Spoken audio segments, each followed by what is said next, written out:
پیارے دوستو، اللہ تعالیٰ نے اپنے خاص اور نیک بندوں کو انسان کے نزدیک اسی لیے واضح کیا تاکہ لوگ ان سے سبق حاصل کر سکیں۔ ایسے ہی اللہ کے نیک بندوں میں سے ایک نبی حضرت یونس علیہ السلام بھی تھے۔ آپ حضرت ابراہیم علیہ السلام کی نسل میں سے تھے۔ آپ کو اللہ نے حکم دیا، جاؤ اور لوگوں کی اصلاح کرو، الٹتے جھگڑتے ہیں ان کو محبت سے رہنا سکھاؤ۔ حضرت یونس علیہ السلام نے اللہ کے حکم کی تعمیر کی اور لوگوں کو سمجھانے لگے کہ پیار محبت سے رہا کرو، اللہ کو حسن سلوک بہت پسند ہے، پر وہ لوگ نہ مانے اور حضرت یونس علیہ السلام کی توہین کرنے لگے۔ پھر بھی اللہ کے نبی نے سالوں سال محنت کی، ان کو سیدھا راستہ دکھانے کی کوشش کی، پر وہ لوگ نہ مانے اور آپ کا مذاق بنانے لگے، اور آخرکار اللہ کے نبی نے فرمایا، تم لوگوں نے اللہ کا حکم نہیں مانا، بہت جلد تم پر اللہ کا عذاب نازل ہوگا۔ اور یہ بول کر حضرت یونس علیہ السلام اس بستی کو چھوڑ کر چلے گئے اور دل میں سوچنے لگے، یہ لوگ نہیں سدھرنے والے۔ حضرت یونس علیہ السلام نے اللہ کی اجازت کے بغیر ہی بستی کے لوگوں کی اصلاح کرنا چھوڑ دی۔ کچھ ہی دن گزرے اور آسمان پر ایک بڑا بادل بن گیا جس میں آگ کے شعلے اور بجلی چمک رہی تھی۔ یہ بستی کے لوگوں نے یہ سب دیکھا تو وہ لوگ سمجھے شاید قوم لوط کی طرح ہم پر بھی عذاب نازل ہو گیا ہے۔ لوگ گھبرا کر اللہ کے سامنے ہاتھ جوڑنے لگے، دعائیں مانگنے لگے اور کہنے لگے، یونس سچا تھا، اس کا اللہ بھی سچا ہے، ہم نے اس کی بات نہیں مانی اور اب ہم پر اللہ کا عذاب آ گیا ہے، پر ہمیں اب کوئی نہیں بچا سکتا۔ اتنے میں ایک شخص نے کہا، چلو اللہ سے گناہوں کی معافی مانگتے ہیں، وہ ہمیں معاف کر دے گا۔ سب لوگ زمین پر ہاتھ جوڑ کر بیٹھ گئے، اللہ سے رو رو کر دعائیں کرنے لگے، یا اللہ ہمیں معاف کر دے۔ 3 دن تک اللہ سے دعائیں مانگتے رہے۔ اللہ تو رحیم و کریم ہے،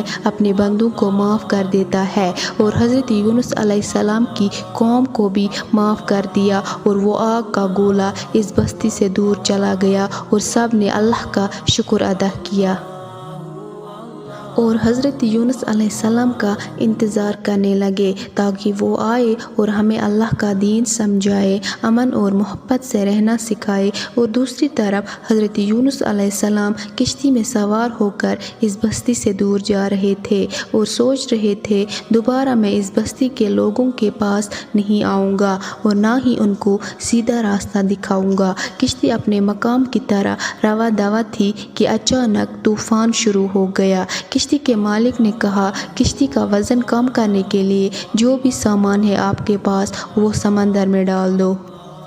سب نے مل کر سارا سامان سمندر میں ڈال دیا، پھر بھی وزن کم نہیں ہوا اور نہ ہی کشتی سنبھل سکی۔ تب ایک شخص نے فیصلہ کیا کہ ہم میں سے کسی ایک کو سمندر میں گرنا ہوگا۔ سب ایک دوسرے کی طرح دیکھنے لگے۔ سولار بولا، قرآن دازی کرتے ہیں اور جس کا نام بھی آئے گا وہی سمندر میں جائے گا۔ جب قرآن دازی کی گئی تو حضرت یونس علیہ السلام کا نام آ گیا۔ سب کہنے لگے، یہ تو اللہ کا نبی ہے، اس کو سمندر میں نہیں ڈال سکتے۔ ایک بار پھر قرآن دازی کی گئی، پھر یونس علیہ السلام کا نام آیا۔ تیسری بار پھر قرآن دازی کی، پھر یونس علیہ السلام کا نام آ گیا۔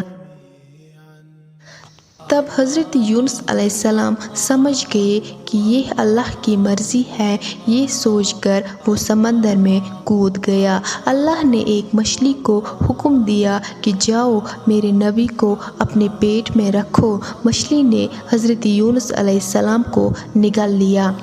حضرت یونس علیہ السلام جب ہوش میں آئے تو ان کو پتہ چلا کہ وہ مچھلی کے پیٹ میں ہے۔ حضرت یونس علیہ السلام اللہ سے بات کرتے ہیں کہ اے اللہ، مجھے معاف کرنا، میں وہ کام نہیں کر سکا جو تم نے ذمہ لگایا تھا۔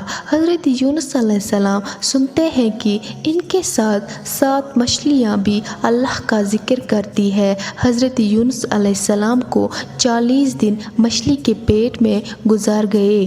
ایک دن حضرت یونس علیہ السلام کو خیال آیا کہ اللہ کو اس کی سب سے محبوب چیز کا واسطہ دوں، پھر میری دعا قبول کرے گا۔ تب حضرت یونس علیہ السلام کو یاد آیا کہ میرے دادا ابراہیم نے اپنے اولاد کو بتایا تھا کہ یہ کل کائنات محمد صلی اللہ علیہ وسلم کے لیے بنی ہے۔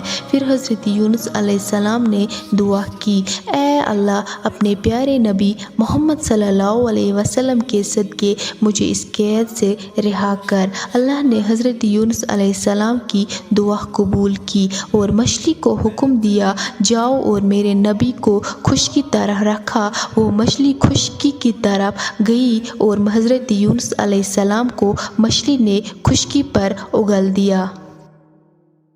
اتنے دن مچھلی کے پیٹ میں رہ کر حضرت یونس علیہ السلام کا پورا جسم سوج گیا اور دھوپ برداشت نہ ہوئی اور آپ کا جسم جلنے لگا۔ تب آپ نے اللہ سے دعا کی، اے اللہ رہا کر دیا، اب اس تکلیف سے بھی نجات عطا کر۔ تب اللہ نے زمین کو حکم دیا، ایک پھلدار درخت میرے نبی پر سایہ کر اور خوراک بھی مہیا کر۔ اللہ کے نبی اس درخت کے سائے میں سیریاب ہونے لگے۔ جب مکمل طور پر سیریاب ہو گئے تو اللہ کے نبی واپس اس بستی میں چلے گئے جہاں اللہ نے حکم دیا۔ حضرت یونس علیہ السلام کے واقعے میں اللہ نے ایک سبق رکھا ہے۔ جس طرح سورج روشنی دیتی ہے، زمین اناج دیتی ہے، چاند راحت اور سکون دیتی ہے، کسی کو خود کچھ بھی فیصلہ کرنے کا اختیار نہیں۔ سورج کو یہ اختیار نہیں کہ مشرق اور مغرب کے لوگوں پر روشنی کرے اور شمال اور جنوب پر نہیں۔ بارش کو یہ اختیار نہیں کہ مومن پر برسے اور منافق پر نہیں۔ ویسے ہی اللہ کے نیک بندوں کو بھی یہ اختیار نہیں کہ کس کی اصلاح کرنی ہے اور کس کی نہیں، کون اللہ کے قریب ہے اور کون دور ہے، یہ صرف اللہ جانتا ہے۔ کون جنت میں جائے گا، کون دوزخ میں جائے گا، یہ بھی بس اللہ جانتا ہے۔ امید کرتی ہوں آپ کو ویڈیو پسند آیا ہوگا۔ مزید ایسے اسلامک ویڈیوز اور دنیا سے جڑی اہم باتوں کے لیے ہماری چینل سبسکرائب کریں اور ویڈیو کو لائک کریں۔ آج کے لیے اتنا ہی، ملتے ہیں اگلے ویڈیو میں۔ اللہ حافظ۔